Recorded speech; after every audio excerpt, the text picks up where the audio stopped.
Real life reality show ಮತ್ತು movie ಅಂತ ನೋಡಿದಾಗ ಎಲ್ಲದರಲ್ಲೂ ನಮಗೆ ಕಾನ್ಫಿಡೆನ್ಸ್ ಬೇಕೇ ಬೇಕು.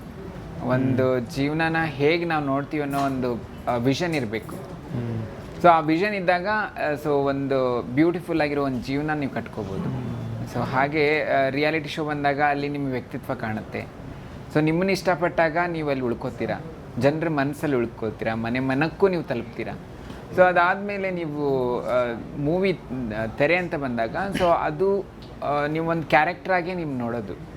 ಆ ಸ್ಟೋರಿ ಲೈನ್ ಹೇಗೆ ಹೋಗುತ್ತೆ, ಆ ಸ್ಟೋರಿಯಲ್ಲಿ ಆ ಪಾತ್ರಕ್ಕೆ ನೀವೆಷ್ಟು ಲೈಕ್ ವೇಟೇಜ್ ಕೊಟ್ಟಿದ್ದೀರಾ, ಎಷ್ಟು ವರ್ಕ್ ಮಾಡಿದ್ದೀರಾ. ಈಗ ನಾವು ಎಷ್ಟೇ ಏನೇ ಹೇಳಿದ್ರು ಏನೇ ಮಾತಾಡಿದ್ರು ಎಂಡ್ ಆಫ್ ದಿ ಡೇ 2.5 ಗಂಟೆ ಕೂತ್ಕೊಂಡು ನೋಡಿ ಜನ ಡಿಸೈಡ್ ಮಾಡೋದು. ಜನ ಹೇಳಬೇಕು. ನಾವು ಚೆನ್ನಾಗಿ ಮಾಡಿದ್ವಿ ಹಾಗೆ ಹೇಗೆ ಅಂತ ಏನಾದರೂ ಕೊಚ್ಕೋಬೋದು, ಏನಾದರೂ ಪ್ರಮೋಟ್ ಮಾಡ್ಬೋದು. ಎಂಡ್ ಆಫ್ ದಿ ಡೇ ಈಗ ನಾವು ಇಷ್ಟು ಕಾನ್ಫಿಡೆಂಟಾಗಿ ಹೇಳ್ತಾ ಇದ್ದೀವಿ ಅಂದರೆ ಮೂವಿ ಆಗಿದೆ, ಅಷ್ಟು ಚೆನ್ನಾಗಿದೆ. ಸೊ ಈ ಒಂದು ಜರ್ನಿ ಅಂದರೆ ಲೈಕ್ ಒಂದು ಮೋಲ್ಡ್ ಮಾಡ್ತಾ ಹೋಗುತ್ತೆ ರಿಯಲ್ ಲೈಫು, ರಿಯಾಲಿಟಿ ಶೋ ಹಾಗೇನು ಇದು. So every day it's a learning thing. ಒಬ್ಬೊಬ್ಬರಿಂದನೂ ಒಂದೊಂದು ಕಲ್ತಿದ್ದೀನಿ. ಸೊ ಅದನ್ನು ಜೀವನದಲ್ಲಿ ಆ್ಯಪ್ ಮಾಡಿಕೊಂಡು. ನಿಖಿತಾಯಿಂದ ಏನು ಕಲ್ತ್ರಿ? ನಿಖಿತಾಯಿಂದ ಏನು ಕಲ್ತ್ರಿ? ನಿಖಿತಾಯಿಂದ ಯಾವುದು ನೋಡಿ, ಮೇ ಬಿ ನಾವೊಂದು ಹೆಣ್ಣಾಗಿದ್ದರೆ ಯೋಚನೆ ಮಾಡ್ತಿದ್ದೆ, ಈ ಪಾತ್ರ ಮಾಡಿದರೆ ಹೇಗೆ ನನ್ನ ಜನ ಕರಿಬೋದು, ಏನು ಮಾಡ್ಬೋದು. ಸೊ ನಿಜವಾಗ್ಲೂ ಹೇಳ್ತೀನಿ, ಬಂದ ತಕ್ಷಣ ನಂಗೆ ಶಾಕ್ ಆಯಿತು. ಅಂದರೆ ಫಸ್ಟ್ ಡೇ ನಾನು ಮೀಟ್ ಆದಾಗ ಲಿಟ್ಲಿ ಐ ಗಾಟ್ ಶಾಕ್ಡ್. ಪಾತ್ರ ಒಪ್ಕೊಂಡ್ರ ಇವರು. ಅಂದರೆ ಅದು ನೀವು ಹೇಳಿದಾಗೆ ಗಟ್ಸ್ಬೇಕು. ಸುಮ್ಮನೆ ಮಾಡ್ತೀವಿ ಅನ್ನೋದಕ್ಕಿಂತ ಮತ್ತೆ ಅದಾದಮೇಲೆ ನೀವು ಆ್ಯಕ್ಷನ್ ಅಂತ ಹೇಳಿದ ತಕ್ಷಣ ಆ ಥರ ಆ್ಯಕ್ಷನ್ ಆಯಿತು. ಸೊ ಮಾತಾಡೋದಾಯಿತು, ಫುಲ್ ರಗಡಾಗಿ ಇರಬೇಕು. ಸೊ ಅದನ್ನೆಲ್ಲ ಅವರು ಮೆಟ್ಟಿ ನಿಂತು ಮಾಡಿದ್ದಾರೆ ಅಂದರೆ ಆ ಒಂದು ಗುಣನ ನಾನು ಅವರಿಂದ ತಗೋತೀನಿ. ಯಾಕಂದರೆ ಯಾವುದಕ್ಕೂ ನೆವರ್ ಗಿವ್ ಅಪ್ ಅನ್ನೋ ಒಂದು. ಈ ಗಟ್ಸಿ ಫೀಲ್ ಕ್ಯಾರೆಕ್ಟರಿಂದ ನಿಖಿತಾ ಏನು ತೊಗೊಂಡ್ರಿ ಸರ್? ಅಂದರೆ ನಾನು ನೀತು ಅಲ್ಲಿ ಅವರ apart from cinema personal life ಸ್ಟೋರಿನ ನನ್ನ ಹತ್ರ ಶೇರ್ ಮಾಡಿದ್ರು. ಆ್ಯಸ್ ಅನ್ ಆರ್ಟಿಸ್ಟ್ ನಾನು ಥಿಂಕ್ ಮಾಡಿದ್ರೆ, ನನಗೆ ಇವತ್ತು ಈ ಸಿನಿಮಾ ಆದಮೇಲೆ I may get a heroine role, but ಅವ್ರಿಗೆ ದೇರ್ ಇಸ್ 50-50 ಚಾನ್ಸ್. ಹೀರೋಯಿನ್ ಆಗಿನೂ ಅಲ್ಲ, ಮೇನ್ ಸ್ಟ್ರೀಮ್ ಸಿಗ್ಬೋದು, ಬಟ್ ಇಲ್ಲ ಅಂದ್ರೂ ಇಲ್ಲ. ಬಟ್ ಆದರೂ ಅವ್ರ ಸಿನಿಮಾ ನಮ್ಮ ಕನ್ನಡ ಇಂಡಸ್ಟ್ರಿನ ಆಯ್ಕೆ ಮಾಡಿದ್ದಾರೆ. ಆ ಗಟ್ಸ್, ಯಾಕಂದರೆ ನನಗೆ ಗೊತ್ತಿದೆ ಸರ್, ನಾನು as a being a women ನನಗೆ ಈ ಪಾತ್ರ ಕೊಡ್ತಾರೆ ಅನ್ನೋದಿದೆ. ಬಟ್ ಅವ್ರಿಗೆ ಅದು ಸಿಗುತ್ತೋ ಇಲ್ವೋ, ಈಗ ಅವ್ರಿಗೊಂದು ಮೇಲ್ ಆರ್ಟಿಸ್ಟ್ ಜೊತೆಗೆ ಮಾಡೋ ಇಲ್ವೋ ಐ ಹ್ಯಾವ್, ಅಂದರೆ ಅವ್ರಿಗೂ ಕೂಡ ಅದು ಗೊತ್ತಿಲ್ಲ, ಕ್ಲಾರಿಟಿ ಇಲ್ಲ. ಆ್ಯಂಡ್ ಅವರು ಇದನ್ನು ತೊಗೊಂಡಿದ್ದಾರೆ. She want to do in this field. Parallelly ಅವರು she is a business women, ಅದು ಬೇರೆ ಬರುತ್ತೆ. ಬಟ್ ಈ ಚಿತ್ರರಂಗ ಅಂತ ಬಂದಾಗ ಅವಕಾಶಗಳು ನಿಜವಾಗ್ಲೂ ಕಮ್ಮಿ ಇದೆ. ನನಗಾಗಲಿ ಅಥವಾ ಒಂದು ಹುಡುಗನ ಆರ್ಟಿಸ್ಟ್ಗಾಗಲಿ ಅವ್ರಿಗೆ ಅವಕಾಶಗಳು ಕಮ್ಮಿ ಇದೆ. ಇಲ್ಲ ನಾನು ಇದರಲ್ಲೇ ಮಾಡ್ತಿದ್ದೀನಿ, ಮಾಡಿ ತೋರಿಸ್ತೀನಿ ಅನ್ನೋದೊಂದು ಹಠ ಇದೆ. So I feel that is, ಅಂದರೆ ಆ ಗಟ್ಸ್ ನನಗೂ ಬೇಕು. ಯಾಕಂದರೆ ಇವತ್ತೇನೋ ನನಗೆ ಹಿಂಗೆ ಆಯಿತು, ಏನೋ ಒಂದು ಆಯಿತು, ವರ್ಕೌಟ್ ಆಗಿಲ್ಲ ಅಂದ್ಬಿಟ್ಟು ನಾನು ಕೂರ್ತಿಲ್ಲ. ನನಗೆ ಅವಕಾಶಗಳು ಇಷ್ಟಿದೆ ಅಂತ ಗೊತ್ತಿದ್ದೂ ನಾನು ಅದನ್ನು ಬಿಟ್ಟರೆ ನನ್ನಂಥ ಮೂರ್ಖಳಿನ್ ಯಾರೂ ಇಲ್ಲ ಅಂತ ಗೊತ್ತಿದ್ರು she still trying. Hats off to her. ಇಲ್ಲ ನೋಡಿ, ಅಂದರೆ ಅವ್ರ ಬಗ್ಗೆ ನೀವು ಹೇಳಿದ ಮಾತನ್ನ ಅವ್ರು ಎಷ್ಟು ಪಾಸಿಟಿವ್ ತೊಗೊಂಡ್ರು ನೋಡಿ. ಅಂದರೆ ನನಗೆ ಅವಕಾಶಗಳು ಸಿಗ್ಬೋದು, ಬಟ್ ಅವ್ರಿಗೆ ಕಷ್ಟ. ಅಂದರೆ ಆ ಸತ್ಯನ ಅವ್ರು ಎಷ್ಟು ನಗ್ನಗ್ತಾ ಸ್ವೀಕರಿಸಿದ್ದಾರೆ ಸರ್. ಇಲ್ಲ ಅಂದರೆ ಅವರು ಪರ್ಸ್ನಲಿ ಇದಕ್ಕಿಂತ ಎಷ್ಟೊಂದು ವಿಷಯಗಳನ್ನ ಶೇರ್ ಮಾಡಿದ್ದಾರೆ. ಅಂದರೆ ಅವರು ಟ್ರಾನ್ಸಿಷನ್ ಟೈಮಲ್ಲಾಗಲಿ ಅಥವಾ ಅವ್ರ ಫ್ಯಾಮಿಲಿನೇ ಅವ್ರ ರಿಲೇಟಿವ್ಸೇ ಇದು ಮಾಡ್ತಾರೆ. ಅದ್ರ ಮುಂದೆ ಇದೇನೂ ಇಲ್ಲ ಅಂದ್ಕೊಂಡು ಹೇಳಿದಲ್ಲ. ಪ್ಯಾರಲಿ she is also doing a business. ಅದಕ್ಕೂ ಬೇಕು ಸರ್. ಯಾಕಂದರೆ ಒಂದು ಹುಡುಗಿಯಾಗಿ ಬೆಂಗಳೂರು ಸಿಟಿಯಲ್ಲಿ ತನ್ನದೇ ಆದ 2 ಬಿಸ್ನೆಸ್ಗಳು, ನಾನೇ 2ಕ್ಕೂ ಹೋಗಿದ್ದೀನಿ, ಶುರು ಮಾಡಿದ್ದಾಳೆ ಅಂದರೆ ಅದಕ್ಕೆ ಮೆಚ್ಚಬೇಕು. ಯಾಕಂದರೆ ಎಲ್ಲಿಂದ ಯಾವುದೋ ಊರಿಂದ ಇಲ್ಲಿಗೆ ಬಂದು ಅವರು ಇಲ್ಲಿ ಗೂಡು ಕಟ್ಕೊತಾ ಇರೋದಕ್ಕೆ she is capable of doing it. ಏನು ಹೇಳ್ತಾ ಇದ್ದಾರೆ ನೀವು? ಸೊ ಏನಿಲ್ಲ, ಅದೇ ಇವಾಗ ನನಗೆ ರಿಜೆಕ್ಷನ್ ಅಂದರೆ ಲೈಕ್ ಯಾವ್ದಾರೋ ಒಂದು ಮೂವಿಲಿ ತಗೋತಾರೋ ಬಿಡ್ತಾರೋ ನಂಗೆ ಗೊತ್ತಿಲ್ಲ. ಬಟ್ ನನಗೆ ಕೊಟ್ಟಂಥ ಪಾತ್ರನ ನಾನು ಸಂಪೂರ್ಣವಾಗಿ ಎಂಜಾಯ್ ಮಾಡ್ತೀನಿ. ಸೊ ಮೇ ಬಿ ಆ ಒಂದು ಲೈಕ್ ಆಲೋಚನೆ ಇರೋದ್ರಿಂದ ಮೇ ಬಿ ನನಗೆ ಮುಂದೆ ಮೂವೀಸ್ ಬಂದೇ ಬರುತ್ತೆ ಅನ್ನೋ ಒಂದು ಕಾನ್ಫಿಡೆನ್ಸ್. ಸೂಪರ್ ನೋಡಿ, ಎರಡೂ ಸತ್ಯ ಆಯ್ತು. ತುಂಬ ಚೆನ್ನಾಗಿದೆ ಸತ್ಯ. ಕಷ್ಟ ಅನ್ನೋದು ಎಷ್ಟು ಸತ್ಯನೋ ಅದು ಬಂದರೂ ಈ ಥರದ್ದೇನೋ ಮಾಡ್ತೀನಿ ಅನ್ನೋವಂಥದ್ದು. ಮತ್ತು ಇನ್ನೊಂದು ಒಂದು ಹೀರೋಯಿನ್ ಆಗೂ ಮಾಡ್ಬೋದು ನಾನು, ಹೇಳೋಕ್ಕಾಗಲ್ಲ. ಅಲ್ಲ, ಹೀರೋಯಿನ್ ಆಗು ಮಾಡಿ ಅದನ್ನ ಪ್ರೊಡ್ಯೂಸ್ ಮಾಡುವಂಥ ಶಕ್ತಿ ನಿಖಿತಾ ಕೊಡ್ಲಿ ಅಂತ ಕೇಳ್ತೀನಿ. Why not Nikhita? ಇಲ್ಲೇ ಕನೆಕ್ಟ್ ಮಾಡಿದ್ರಲ್ಲ ನೀವು. ಅಲ್ಲಲ್ಲ, ಈಗ ನೋಡಿ, ಅಲ್ಲ ನಿಜವಾಗ್ಲೂ if I will be able to do or not ಗೊತ್ತಿಲ್ಲ. ಆದರೆ ಅಂತೂ she knows me. Hey super. ನಮ್ದೊಂದು ಸರ್ಕಲ್ ಅಂತ ನಮ್ಗಿದೆ. ಇಲ್ಲ ಒಂದ್ಸಲ ಹಿಂಗೆ ಕೈಗೆ ಮೇಲ್ ಮಾಡ್ಬಿಡಿ. ಸೂಪರ್. ಹಾಂ, ಸೊ ಹಾಗಾಗಿ ನನ್ಗೆ ಏನಿದೆ ಯಾಕಂದ್ರೆ ಜೊತೆಗೆ ನಾವೆಲ್ಲರೂ ಒಟ್ಟಿಗೆ ಬೆಳೆಯೋಣ ಅನ್ನೋದು ನನಗಿದೆ. ನನ್ನ ಜೊತೆಗಿರೋರಾಗ್ಲಿ, ಯಾಕಂದ್ರೆ ನನಗೂ ಗೊತ್ತು ಆ ಸ್ಟ್ರಗಲ್ ಹೇಗಿದೆ ಏನು ಅಂತ. So let us all grow together. Super super super. Shikhandi ಏನು ಹೇಳುತ್ತೆ ಆಡಿಯನ್ಸ್ಗೆ, ನಿಮ್ಮ ಪರ್ಸ್ಪೆಕ್ಟಿವ್? ನೀವು ಆ್ಯಕ್ಟ್ ಮಾಡಿರೋಂಥ ಅನ್ನೋ ಪಾಯಿಂಟ್ ಆಫ್ ವ್ಯೂ ಅಲ್ಲ, ಶಿಖಂಡಿ ನೋಡಿದ್ಮೇಲೆ ಆಡಿಯನ್ಸ್ ಅವ್ರಿಗೆ ಏನು ಫೀಲ್ ಆಗುತ್ತೆ ಸಿನಿಮಾ ನೋಡಿದ್ಮೇಲೆ? ನನಗೆ ಒಂದು ಆಡಿಯನ್ ಆಗಿ ನಾನು ಈ ಒಂದು ಡಬ್ಬಿಂಗಲ್ಲಿ ನೋಡಬೇಕಾದ್ರೆ ನನಗೆ ಈಗ ಯೂಶ್ವಲಿ ನಾನೇನು ಮಾಡ್ತೀನಿ ಅಂದರೆ ಯಾವುದಾದ್ರು ಒಂದು ಚೆನ್ನಾಗಿರೋ ಮೂವಿ ಇದ್ರಷ್ಟೇ ನಾನು ಅದ್ರ ಬಗ್ಗೆ ರಿವ್ಯೂ ಕೊಡೋದು, ಇವನ್ ನಾನು ಜನಕ್ಕೆ ಹೇಳೋದು.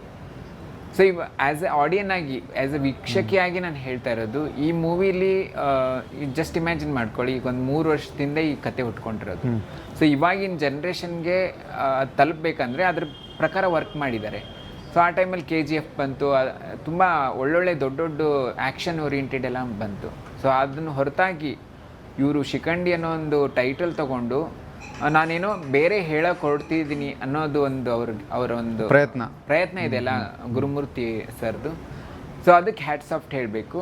ಸೊ ಅದಾದಮೇಲೆ ಆ ಸ್ಟೋರಿನ ಹೇಳೋದಷ್ಟೇ ಅಲ್ಲ, ಅದನ್ನು ಅದೇ ರೀತಿ ಮಾಡೋದಿದೆಯಲ್ಲ, ಅದು ತುಂಬ ಇಂಪಾರ್ಟೆಂಟ್ ಆಗುತ್ತೆ. ಸೊ ನಾವು ಎಷ್ಟು ಅದನ್ನು ಡಿಸ್ಕಷನ್ ಮಾಡಿ ಹೇಳಿದ್ರಲ್ಲ, ಅದನ್ನು ಎಳೆಯಾಗಿ ತುಂಬ ಡೀಟೇಲಿಂಗ್ ಆಗಿ, ಏನಾದರೂ ಅವ್ರಿಗೆ ಇಷ್ಟ ಇಲ್ಲ ಅಂದರೆ ಯಾರ ಮಾತು ಕೇಳ್ತಿರ್ಲಿಲ್ಲ ಅವರು. ಸೊ ಇದು ಬೇಕು ನನಗೆ, ಇದೇ ರೀತಿ ಮಾಡಲೇಬೇಕು ಅಂತ ಅವ್ರು ಟೈಮ್ ತೊಗೊಂಡು ಅಷ್ಟು ಟ್ಯೂನಿಂಗ್ ಮಾಡಿದ್ದಾರೆ. ಸೊ ಆ್ಯಸ್ ಅ ವೀಕ್ಷಕಿಯಾಗಿ ನಾನಲ್ಲಿ ಏನೇನು ನೋಡ್ತಿದ್ದೆ ಅದ್ರ ಪ್ರಕಾರ ನಾನು ಮಾತಾಡಬೇಕು ಅಂದರೆ music wise, story wise, so all over content ಏನಿದೆ ಅದು ತುಂಬ ಸ್ಟ್ರಾಂಗ್ ಆಗಿ ಅವರು ಯಾವುದು ಮೂವಿ ಕಡಿಮೆ ಇಲ್ಲ, ಅಂದರೆ ಯಾವುದು ನೀವು ತೆಗೆದಾಕಂಗಿಲ್ಲ, ಅಷ್ಟು ಚೆನ್ನಾಗಿ ಮೂಡಿ ಬಂದಿದೆ. ಸೊ ಆ್ಯಸ್ ಅ ವೀಕ್ಷಕಿಯಾಗಿ ನಾನು ಇಷ್ಟು ಹೇಳಬಲ್ಲೆ. ಅದಾದಮೇಲೆ May 15 ನೋಡಿದ ಮೇಲೆ ಜನ 100% ಒಳ್ಳೆ ಮಾತುಗಳನ್ನ ಹೇಳ್ತಾರೆ ಅನ್ನೋ ಒಂದು ಕಾನ್ಫಿಡೆನ್ಸ್ ಇದೆ. ನಿಖಿತಾ ಸರ್, ನಿಮ್ಮ ಸುದ್ದಿ ಮನೆ ಚಾನಲಿಂದ ನನಗೆ ಒಂದು ರಿಕ್ವೆಸ್ಟ್, ಇದೊಂದು ಏನಂತಂದರೆ ಒಂದು ಮೆಸೇಜ್ ಎಲ್ಲರಿಗೂ ತಲುಪಬೇಕು. ಯಾಕಂದರೆ ಸರ್ಕಾರ ಇವಾಗ ಟ್ರಾನ್ಸ್ಜೆಂಡರ್ಗೆ ಒಂದು ಹೊಸದಾಗಿ ಏನು ಸಬ್ಸಿಡಿಯನ್ನು ಕೊಡ್ತಿದೆ. ಆ್ಯಂಡ್ ಇಷ್ಟು 3 ಲಕ್ಷದ ಮಟ್ಟ ಅಮೌಂಟ್ನ ಅವ್ರ ಬಿಸ್ನೆಸ್ ಆಗಲಿ ಏನೇ ಆಗಲಿ ಮಾಡ್ಕೊಳ್ಳೋದಕ್ಕೆ ಅವಕಾಶ ಇದೆ. ಅದರಲ್ಲಿ 1.5 ಲಕ್ಷ ಅವ್ರಿಗೆ ಸಬ್ಸಿಡಿ ಅನ್ನೋದೇ ಸಿಗುತ್ತೆ. ಸೊ 1.5 ಲಕ್ಷ ಅಷ್ಟೇ ಅವ್ರು ಪೇ ಮಾಡಬೇಕಾಗುತ್ತೆ. ಸೊ ಎಷ್ಟೊಂದು ಜನಕ್ಕೆ ಏನು ಮಾಡಬೇಕು ಅನ್ನೋದಿಲ್ಲ, ಅಯ್ಯೋ ನಮಗೆ ಯಾರು ಬಂಡವಾಳ ಹಾಕ್ತಾರೆ ಅನ್ನೋದು ಅವ್ರಿಗಿರುತ್ತೆ. ಅಂದರೆ ಒಂದು ಮಾತು, ಅದು ಎಕ್ಸಾಂಪಲ್ ಹೇಗೆ ಅವರು ಅದನ್ನು ಅಪ್ಲೈ ಮಾಡಬೇಕು? ಆನ್ಲೈನಲ್ಲಿ ಇದೆ. ಬಿಕಾಸ್ ಮುಂಚೆ ಮೇಲ್ ಫೀಮೇಲ್ ಕ್ಯಾಟಗರಿ ಇತ್ತು, ಇವಾಗ ಟ್ರಾನ್ಸ್ಜೆಂಡರ್ ಕೂಡ ಅದೊಂದು ಕ್ಯಾಟಗರಿ ಬಂದಿದೆ. ಸೊ ಅದನ್ನು ಅಟ್ಲೀಸ್ಟ್ ಅವಕಾಶ ಮಾಡ್ಕೊಳ್ಳಿ. ಆ್ಯಂಡ್ ಆಲ್ಸೋ ಗೌರ್ಮೆಂಟಲ್ಲಿ ಇವಾಗ ನಾನು ಹೇಳ್ದಂಗೆ ಎಷ್ಟೋ ಜನಕ್ಕೆ ಅಂದರೆ ಗೊತ್ತಿರಲ್ವಲ್ಲ ಜಾಬ್ಗಳು ಸಿಗುತ್ತೋ ಇಲ್ವೋ ಅಂತ. 2 ಟ್ರಾನ್ಸ್ಜೆಂಡರ್ SP ಆಗಿದ್ದಾರೆ. ಸೊ ಐ ಥಿಂಕ್ ಅವ್ರಿಗೂ ಇವಾಗ ಆಪರ್ಚುನಿಟೀಸ್ ಜಾಸ್ತಿ ಬರ್ತಿದೆ. ಆ್ಯಂಡ್ ಎಲ್ಲರೂ ಟ್ರಾನ್ಸ್ಜೆಂಡರ್ ಅಂದರೆ ಅಯ್ಯೋ ಅವರ ಅಂತ ಅಂತಾರೆ, ಎಲ್ಲೋ ಸಿಗ್ನಲಲ್ಲಿ ನೋಡ್ತೀವಿ, ಎಲ್ಲೋ ಮೆಜೆಸ್ಟಿಕಲ್ಲಿ ನೋಡಿದ್ವಿ ಅನ್ನೋ ಕಾನ್ಸೆಪ್ಟ್ಗಳು ಇದ್ದಾರೆ ಎಲ್ಲೋ ಕೆಲವೊಬ್ಬರು. ಅಂಥವ್ರಿಗೂ ಕೂಡ ಇಲ್ಲಿ ಅಂದರೆ ನಿಮ್ಮ ಬದಲಾವಣೆಗೆ ಏನು ಸರ್ಕಾರ ಕೂಡ ನಿಮಗೆ ದಾರಿ ಮಾಡಿಕೊಟ್ಟಿದೆ, ಇದನ್ನು ಉಪಯೋಗಿಸ್ಕೊಳ್ಳಿ ಅಂತ ನಾನು ಹೇಳೋದು. ಅಂದರೆ ಏನಂದರೆ ದೇಶ ಸುತ್ತಿ ಕೋಶ ಓದಿದ್ದಾರೆ, ಮೇಲಾಗಿ ನಿರ್ಮಾಪಕಿಯಾಗುವ ಎಲ್ಲ ಲಕ್ಷಣಗಳು ಕಾಣಿಸ್ತಿದ್ದಾವೆ. ಅವ್ರ ನಂಬರ್ಗೆ ನಿಖಿತಾ ನಂಬರ್ ಚೇಂಜ್ ಮಾಡ್ಬಿಡ ಅಂತ ಹೇಳಿ. ಇಲ್ಲ ಸರ್, ಸೊ ಇನ್ನೊಂದು ಮಾತು ಹೇಳಬೇಕು ಅಂದರೆ ಅಟ್ಲೀಸ್ಟ್ ಯಾಕಂದ್ರೆ ಇವಾಗ ನೋಡಿ, ಶೀಸ್ ಅ ಬಿಸ್ನೆಸ್ ವುಮೆನ್. ಯಾರೇ ಇದೇ ಥರ ಎಷ್ಟೊಂದು ಜನಕ್ಕೆ ಏನು ಮಾಡಬೇಕು ಅನ್ನೋದು ಗೊತ್ತಿರೋದಿಲ್ಲ, ಅರ್ಜಿದ್ದೇ ಇರುತ್ತೆ ಆ್ಯಕ್ಚುಲಿ. ಸೊ ಅವ್ರಿಗೆಲ್ಲ ಒಂದು ಸ್ಮಾಲ್ ಮೆಸೇಜ್, ಈ ಥರ ಒಂದೇನೋ ಇದೆ ಅಂತ ನಮ್ಮ ಸಿನಿಮಾದ ಮೂಲಕ ಅವ್ರಿಗೆಲ್ಲ ಒಂದು ಸ್ಮಾಲ್ ಮೆಸೇಜ್, ಅವರ ಜೀವನ ಕೂಡ ಹಾಗೆ ಚೇಂಜ್ ಆಗಲಿ. ಯಾಕಂದರೆ ನಾವೇ ಕೇಳಿದ್ವೇನೋ ರೋಡಲ್ಲಿ ಹೋಗ್ತಾ ಅವ್ರಿಗೆಲ್ಲ ಸುಮಾರು ಬೈದಿರೋದೆಲ್ಲ ಉಂಟಂತೆ. ಸೊ ನಮ್ಮ ಸಿನಿಮಾಯಿಂದ ಶಿಖಂಡಿ ಅನ್ನೋದು ನೆಗೆಟಿವ್ ಅಲ್ಲ, ಅದು ಪಾಸಿಟಿವ್ ಅನ್ನೋದು ಚೇಂಜ್ ಆಗಲಿ. ಇನ್ನೊಂದೇನೆಂದರೆ ಎಷ್ಟೊಂದು ಗೌರ್ಮೆಂಟಿಂದ ಫೆಸಿಲಿಟಿ ಬರುತ್ತೆ, ಬಟ್ ಅದು ಕಾರ್ಯರೂಪಕ್ಕೆ ಬರಲ್ಲ, ಎಷ್ಟೊಂದು ಜನಕ್ಕೆ ರೀಚೇ ಆಗಲ್ಲ ಅದು. ಸೊ ಹೇಗೆ ಯುಟಿಲೈಸ್ ಮಾಡ್ಕೋಬೇಕು ಅನ್ನೋದು ಗೊತ್ತಿರಲ್ಲ. ಸೊ ಹಾಗಾಗಿ ಈ ಒಂದು ಮೆಸೇಜ್ ತುಂಬ ಇಂಪಾರ್ಟೆಂಟ್ ಆಗುತ್ತೆ. ಲೈಕ್ ಎಷ್ಟೊಂದು ಜನಕ್ಕೆ ಇದು ರೀಚ್ ಆಗುತ್ತೆ. ಈಗ ಇಬ್ರು SP ಆಗಿದ್ದಾರೆ ಅನ್ನೋದಕ್ಕೆ ಅದು ಪ್ರೂಫ್. Great super. ಅವ್ರಿಗೂ ಕೂಡ ಅವಕಾಶಗಳಿದೆ ಎಲ್ಲ ಫೀಲ್ಡಲ್ಲಿ ಈಗ ಅಂತ. ಆ್ಯಂಡ್ ಆಲ್ಸೋ ನಮ್ಮ ಸಿನಿಮಾದ ಬಗ್ಗೆ ಒಂದು ಮಾತು ಹೇಳ್ದಂಗೆ, ಅದೇ ಎಲ್ಲ ತುಂಬ ನೆಗೆಟಿವ್ ಅನ್ನೋದು ಕಂಡಿದ್ದು ಎಲ್ಲ ಕಡೆ ಇದೆ ಸರ್. ಯಾವುದೇ ಫೀಲ್ಡ್ ಆಗಲಿ, ನೀವು ಬಿಸ್ನೆಸ್ ಮಾಡ್ತೀನ ಅಂದ್ರೂ ಇದೆ, ನಾವು ಸಿನಿಮಾ ಮಾಡ್ತೀವಿ ಅಂದರೆ ಅದಕ್ಕೂ ನೆಗೆಟಿವ್ ಹೇಳೋರು ಇದ್ದಾರೆ, ಪಾಸಿಟಿವ್ ಹೇಳೋರು ಇದ್ದಾರೆ. ಬಟ್ ಸಿನಿಮಾದಲ್ಲಿ ನಾನು ಹೇಳ್ದಂಥ ಅದೇ ಕೆಲವೊಂದು ಆಸ್ಪೆಕ್ಟ್ಸ್, ಈಗ ಸೆಂಟಿಮೆಂಟ್, ಎಮೋಷ್ನಲ್ ಆಗಿರ್ಬೋದು, ಅಥವಾ ಒಂದು ರಿಲೇಷನ್ಶಿಪ್ಪಿಗೆ ಕೊಡೋ ವ್ಯಾಲ್ಯೂಸ್ ಏನಾಗಿರ್ಬೋದು. ಯಾಕಂದರೆ ಜೋಗತಿ ಅಂತ ಪಾತ್ರ ಬಂದರೆ ಅವ್ರಿಗೆ ಮಕ್ಕಳು ಆಗೋದಿಲ್ಲ. ಸೊ ಅವ್ರಿಗೆ ಅದೊಂದು ಕೊರಗಿ ಇರುತ್ತೆ, ತಾಯಿ ಮಗುವಿನ ಸಂಬಂಧನ ಅವ್ರಿಗೆಲ್ಲೂ ಏನು ಅವಕಾಶನೇ ಇರಲ್ಲ ಅವ್ರಿಗೆ. ಸೊ ಅವ್ರಿಗೆ ಅದೊಂದು ಅವಕಾಶ ಸಿಕ್ಕಿದಾಗ ಅದವ್ರು ಹೇಗಿರ್ತಾರೆ ಅನ್ನೋದೊಂದು ಸ್ಮಾಲ್ ಸೆಂಟಿಮೆಂಟ್ ಕೂಡ ಇದೆ. ಆ್ಯಂಡ್ ಆ್ಯಕ್ಷನ್ ನೀವು ಟ್ರೈಲರಲ್ಲಿ ನೋಡಿದ್ದೀರಾ, ಆ್ಯಂಡ್ ಹಾರರ್ ಆಗಿದೆ, ಆ್ಯಂಡ್ ಕಾಮಿಡಿ ಇದೆ ಕೂಡ. ಒಂದೊಂಥರ ಒಂದು ಸಿನಿಮಾಗೆ ಬೇಕಾಗಿರುವಂಥ ಎಲ್ಲ ಕ್ವಾಲಿಟೀಸ್ ಈ ಸಿನಿಮಾದಲ್ಲಿ ಇದೆ. ಆ್ಯಂಡ್ ಎಲ್ಲ ಜನಗಳಿಗೆ ಇದೊಂದು small opportunity to change their mindset from negative to positive. And ಎಲ್ಲ ಜೆಂಡರ್ ಈಕ್ವಾಲಿಟಿ ಅನ್ನೋದನ್ನ ಇದರಲ್ಲಿ ನಾವು ತೋರಿಸೋದಕ್ಕೆ ಹೊರಟಿದ್ದೀವಿ. ಐ ಥಿಂಕ್ ಮೇ 15ಕ್ಕೆ ಎಲ್ಲರೂ ಸಿನಿಮಾ ಬಂದು ನೋಡಿ, ಆ್ಯಂಡ್ ನಾವೆಲ್ಲರೂ ಒಂದೇ ಅಂತ ಹೇಳೋದಕ್ಕೆ ಇಷ್ಟಪಡ್ತೀನಿ. ಅಂದರೆ ತಾಯಿ ಪ್ರೀತಿ ಅನ್ನೋದು ರಕ್ತನೇ ಹಂಚ್ಕೊಂಡು ಹುಟ್ಬೇಕಂತಿಲ್ಲ. ಸೊ ಅದಕ್ಕಿಂತ ಮಿಗಿಲಾಗಿ ಬೇರೆ ಸಂಬಂಧ ಇರುತ್ತೆ. ಅಂದರೆ ಆ ಒಂದು ತಾಯಿ ಪ್ರೀತಿ ಇದೆಯಲ್ಲ, ತುಂಬ ಪ್ರೀಷಿಯಸ್ ಅದು. ಆ ಒಂದು ತಾಯಿ ಪ್ರೀತಿನ ನಮ್ಮ ಶಿಖಂಡಿ ಮೂವಿಲಿ ತುಂಬ ನೀಟಾಗಿ ತೋರಿಸಿದ್ದಾರೆ. ಅಂದರೆ ಮಂಗಳಮುಖಿಯರಿಗೂ ಆ ಪ್ರೀತಿ ಇರುತ್ತೆ. ಆ ಮಗು ಬೇಕು ಅನ್ನೋ ಒಂದು ಹಂಬಲ ಇರುತ್ತಲ್ಲ, ಅದು ಎಲ್ಲಿಗೆ ತೊಗೊಂಡು ಹೋಗುತ್ತೆ ಅನ್ನೋದು ಶಿಖಂಡಿ ಮೂವಿಲಿ ನೀವು ನೋಡ್ಬೋದು.